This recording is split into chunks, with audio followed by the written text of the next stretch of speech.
dia tetap mengeluarkan air seperti ini ya teman-teman ya ketika diangkat. Namun ketika kita benamkan, nah dia akan mengeluarkan gelembung seperti ini dari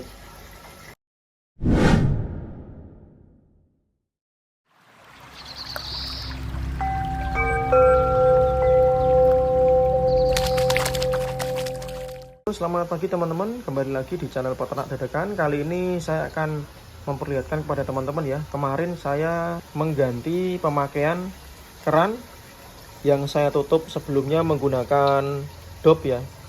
Dop ukuran pipa setengah in agar membuat pancuran dari air yang keluar menjadi lebih kencang. Kali ini saya ganti menggunakan Venturi injektor. Nah, coba sekarang kita lihat ya teman-teman ya. Nah, di sini terlihat ikan tidak ada yang megap-megap dan antusiasnya juga bagus sekali. Ketika melihat saya di sini, ikan-ikan ini seperti ingin mendekat ya teman-teman ya. Karena mungkin tahunya mereka akan diberi makan. Nah, seperti ini.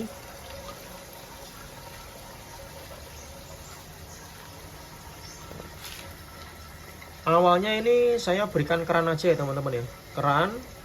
Nah, kemudian saya tutup menggunakan dop ukuran setengah in.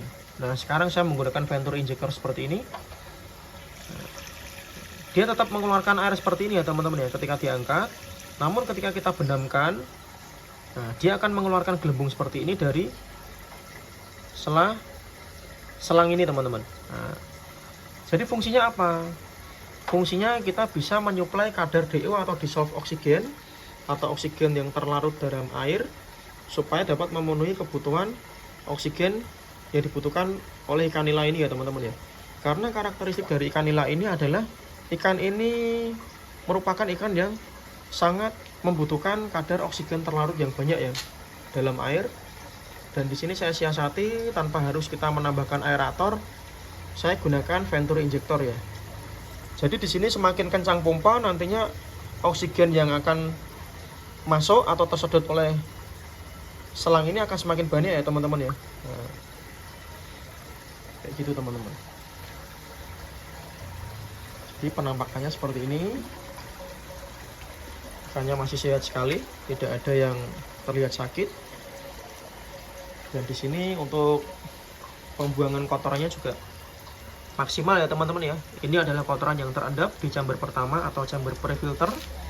Nah, nantinya ketika kotoran ini sudah banyak, kita tinggal putar keran ini aja teman-teman, otomatis kotorannya akan keluar. Seperti itu ya teman-teman ya.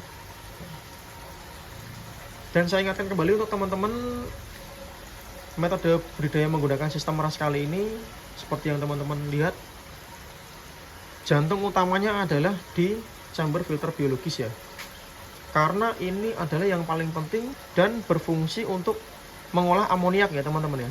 Nah, nantinya kalau teman-teman tidak memiliki chamber filter biologis seperti ini, teman-teman hanya akan mensirkulasikan air yang masih terkontaminasi amoniak ya.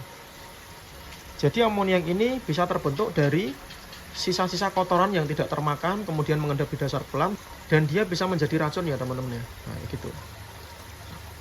Dan nantinya dia akan tersedot dengan pipa SLO ini masuk ke dalam chamber pengendapan ini. Nah, jika tidak ada chamber filter biologis ini, nantinya teman-teman hanya akan mensirkulasikan ulang aja air yang terkontaminasi amoniak tadi.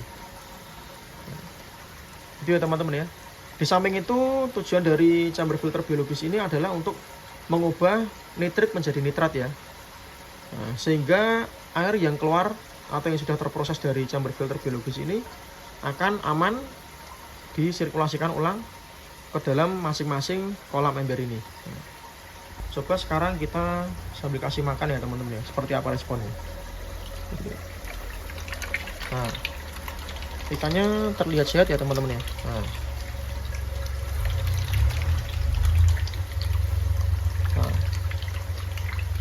jadi ini adalah keunggulan kita berbudidaya ikan menggunakan sistem meras, walaupun kita hanya memiliki lahan yang sempit.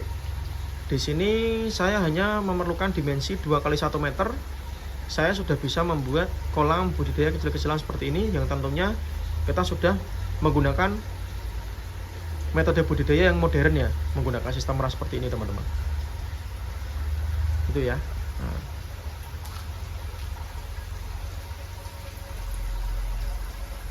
Dan budidaya ikan menggunakan sistem ras ini bisa diperuntukkan untuk ketahanan pangan pribadi, ataupun skala hobi, ataupun skala belajar, ataupun sekedar untuk mengedukasi anak ketika teman-teman memiliki balita di rumah ya. Seperti halnya saya, di rumah saya memiliki balita. Biasanya kalau semisal cuaca ini lagi gak mendung seperti ini ya teman-teman ya. Ini di tempat saya masih hujan. Biasanya anak saya ini sering ikut untuk memberi makan teman-teman. Dan dia sangat antusias sekali dan senang sekali ya ketika memberi makan di sini. Langsung dia dapat melihat antusiasme ikan ketika diberi makan, dia sangat senang sekali. Gitu teman-teman.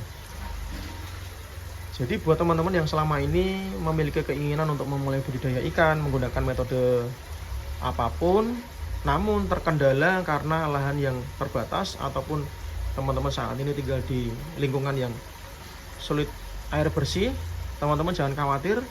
Dengan adanya sistem ras ini bisa menjawab kebutuhan teman-teman tadi ya. Nah, jadi rata-rata permasalahan kita untuk memulai budidaya ikan itu adalah di air ya, ketersediaan air bersih dan tempatnya ya. Teman-teman bisa mempraktekkan metode budidaya ikan menggunakan sistem ras ini di rumah teman-teman. Bisa ditempatkan di balkon, atau mungkin di teras, atau mungkin di sela antara sekat rumah teman-teman dan rumah tetangga. Biasanya kan ada itu ya. Gitu teman-teman. Bagusnya lagi ketika teman-teman mempunyai taman, nah diberikan seperti ini. Taman kecil-kecilan di depan rumah, teman-teman juga bisa membuat seperti ini ya. Nah, nantinya ketika ada kerabat atau tetangga yang main ke tempat teman-teman, mereka akan penasaran. Dan saya yakin mereka pasti akan tertarik. Karena apa yang akan timbul di pikiran mereka itu pasti, kok bisa ya budidaya ikan menggunakan ember seperti ini. Dan sudah secara otomatis tersirkulasi dan kotorannya juga sudah otomatis terbuang, terkumpul dengan sendirinya, seperti itu ya teman-teman ya. Jadi ketika sudah jadi seperti ini, kita tinggal kasih makan aja tiap harinya teman-teman. Tidak ada perawatan yang menurut saya merepotkan ya. Seperti kita melakukan pergantian air tiap harinya, atau kita memberikan prebiotik setiap harinya, tidak perlu ya teman-teman ya. Cukup di awal aja kita menyiapkan pematangan kaltes ini selama seminggu. Kemudian jangan lupa sebelum tebar benih teman harus melakukan pemupukan air, karena nantinya jika teman-teman asal memasukkan benih tanpa adanya pemupukan air, nantinya akan membuat benih ikan ini tidak akan bertahan lama. Seperti itu ya teman-teman ya.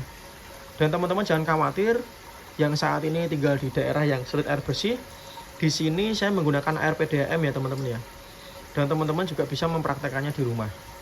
Namun dengan catatan harus dipupuk terlebih dahulu atau diendapkan terlebih dahulu ya, selama seminggu. Nah nantinya untuk video cara memupuk air sebelum digunakan untuk memulai budidaya ikan agar siap ditebar benih akan saya buatkan di video setelahnya ya teman-teman ya. Jadi penampakannya seperti ini ya teman-teman ya. Niat saya untuk melakukan perubahan atau perombakan di keran input masuknya air ke dalam ember ini adalah untuk uji coba ya teman-teman ya. Apakah dengan metode Venturi injektor ini sudah bisa menyuplai kadar oksigen yang terlalu dalam air ini, sehingga kita tidak perlu melakukan penambahan aerator ya teman-teman ya. Nah gitu.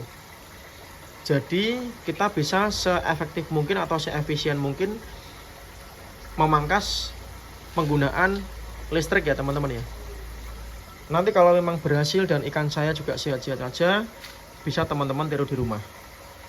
Saya akan coba pantau dulu beberapa hari dan nanti update-nya akan saya buatkan video selanjutnya ya.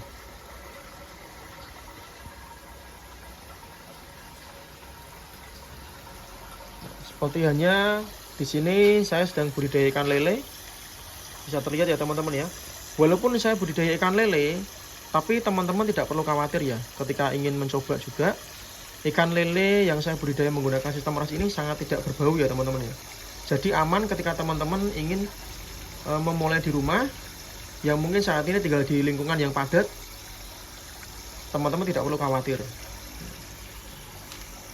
Yang di sebelah sini saya sudah kosongkan, sudah panen dan sudah saya bersihkan seperti ini. Dan yang seperti ini juga sudah saya panen. Tadinya ini ikan nila ya teman-teman ya, kapasitas 120 ekor di drum 200 liter. Nah, itu teman-teman. Sekarang tinggal satu, saya tinggal nunggu ini panen. Nanti kalau sudah panen, saya akan bersihkan juga, saya akan rombak, saya akan pindahkan di sebelah sana. Jadi seperti halnya pertama kali saya membuat budidaya ikan dalam tong itu ya teman-teman ya. Dulu saya tempatkan di sini, tapi karena dulu masih lantainya masih tanah, akhirnya banyak terjadi kebocoran karena kontur tanah kan ada yang turun, jadi nggak rata ya teman-teman ya. Akhirnya saya plester semua. Nantinya ini akan saya pindah di sebelah sana lagi teman-teman, gitu ya. Jadi teman-teman, walaupun budidaya ikan lele tidak perlu khawatir karena kotorannya sudah otomatis terbuang seperti ini teman-teman. Nah, ini sudah nggak ada kotorannya sama sekali ya teman-teman ya. Nah kayak gini teman-teman. Nah, jadi kotoran akan otomatis tersedot dari bawah, dia akan naik ke atas, kemudian masuk ke chamber pengendapan ya teman-teman ya. Nah, chamber pengendapan. Seperti halnya yang saya terapkan untuk budidaya ikan nila ini. Oke, gitu ya teman-teman ya. Sekali lagi buat teman-teman terutama generasi milenial, lebih baik luangkan waktumu, luangkan sedikit dari penghasilanmu untuk memulai budidaya ikan menggunakan metode sistem ras seperti ini, yang pada akhirnya teman-teman tidak perlu khawatir ya tentang penggunaan lahan ataupun pemakaian airnya yang terbukti tidak boros, dan kita juga tidak boros lahan juga ya. Hanya dengan dimensi 2 kali 1 meter seperti ini, teman-teman sudah bisa membuat ketahanan pangan pribadi ataupun sekedar dibuat untuk hobi, ataupun bisa dipergunakan hanya untuk sekedar belajar. Nah, ketika nanti sudah mahir, tinggal dirubah saja menggunakan drum. Teman-teman mempunyai 5 drum ini masih bisa ya, masih mumpuni loh untuk chamber filtrasinya. Gitu ya teman-teman ya. Jangan lupa buat teman-teman yang tertarik untuk memulai budidaya ikan menggunakan ember seperti ini dengan sistem ras, jangan lupa follow, komen, dan subscribe, dan share supaya nantinya akan lebih banyak lagi teman-teman kita, terutama generasi milenial yang tertarik untuk menggeluti bidang perikanan, bisa untuk dijadikan ketahanan pangan atau untuk penghasilan sampingan, masih bisa ya teman-teman ya. Kayak gitu. Oke, terima kasih teman-teman. Itu aja yang dapat saya sampaikan. Terima kasih. Semoga sukses. Jangan takut untuk memulai karena kita tidak pernah tahu dari langkah yang mana yang akan mengantarkan kita untuk menuju kesuksesan ya. Terima kasih. Salam perikanan.